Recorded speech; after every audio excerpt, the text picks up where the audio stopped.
Bismillahirrahmanirrahim. Assalamu alaikum wa rahmatullahi wa barakatuh. Good morning, ladies and gentlemen. We are glad to meet you at our colloquium on freedom of religion, arranged by the Islamic Renaissance Front in cooperation with Penang Institute. We are actually waiting for more people to turn up. Obviously, people were so scared of the rain today, so they're going to be probably late. But we should start now. First of all, I wanted to shortly introduce you the program which we're going to have today. We're going to have the first panel entitled "The Politics of Religious Liberty." After that, we have one workshop, and probably we will shrink our program today to one workshop, to the opposite that it was planned to have two today. We have lunch at the middle of the day, and after this we will have a second panel on persecution in the name of religion. I also wanted to give you a short introduction for our today's discussion, for you also to start thinking about the topic. Article 18 of the International Covenant on Civil and Political Rights, adopted in 1966, mandated freedom of religion and stated that no one should be subjected to coercion in matters of faith. This idealistic reality, born after the World War II, laid an international legal basis for harmonious society that acknowledges rights of various religious groups to have their own faith, to profess their own religion, and not to be persecuted for their practices. However, the establishment of this norm at the international level didn't lead to significant improvement at domestic levels. According to the data of Pew Research Center, in 2012, social hostilities involving religion occurred in 33% of all the countries in the world and reached its 6-year peak. The sharpest increase was in the Middle East and North Africa, which are still experiencing the effects of the so-called Arab Spring. The significant increase of religious hostility also was observed in the Asia-Pacific region. There also has been observed a big increase of governmental restrictions on freedom of religion. Wide involvement of state and non-state actors into issues concerning religion proved that religion remains a means of self-identification and a tool for more organized management of public affairs and state-sanctioned religious interpretations. That is the topic we are offering you to contemplate today about. And I would like to give a word to YB Zairil Khair Johairi, the Executive Director of Penang Institute.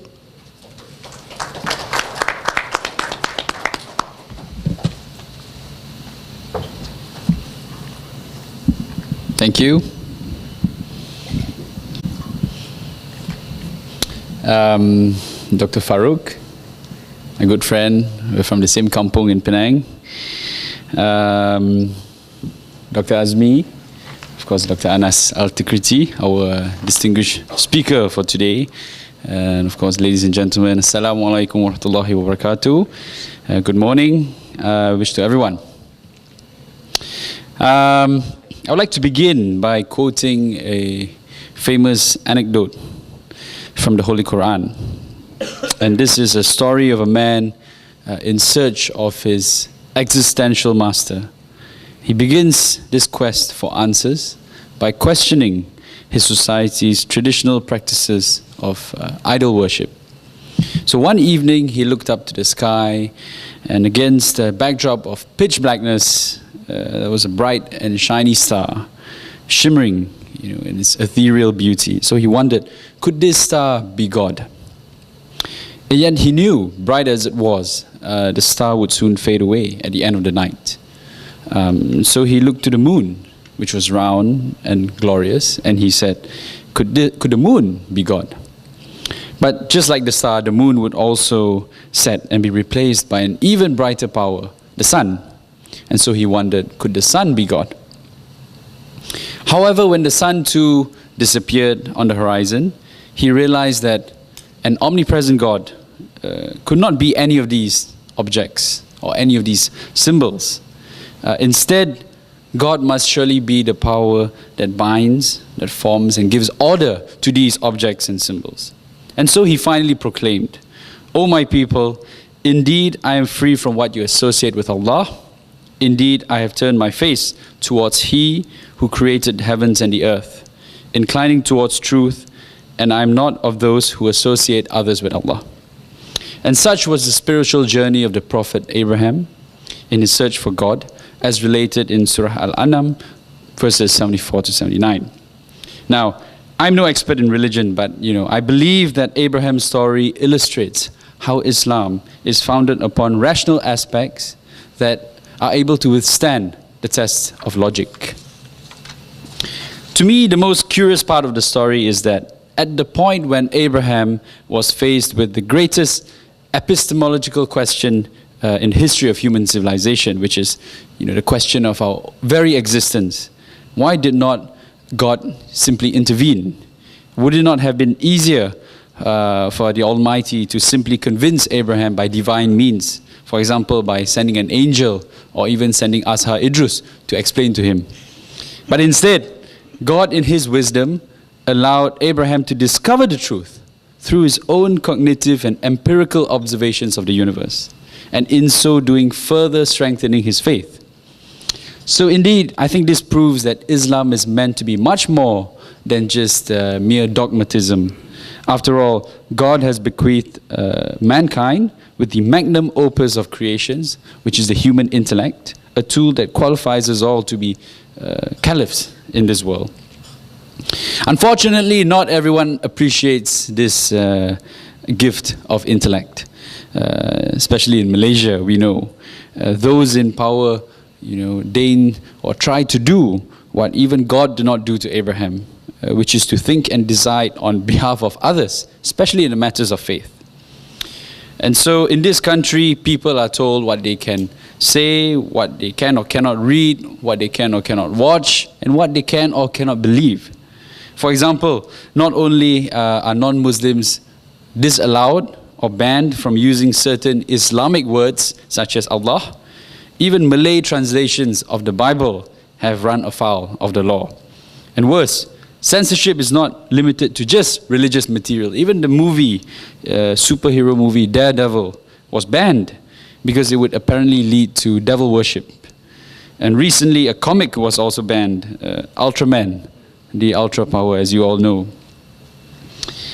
In fact, there are a total of 1,532 banned publications, according to the Ministry of Home Affairs.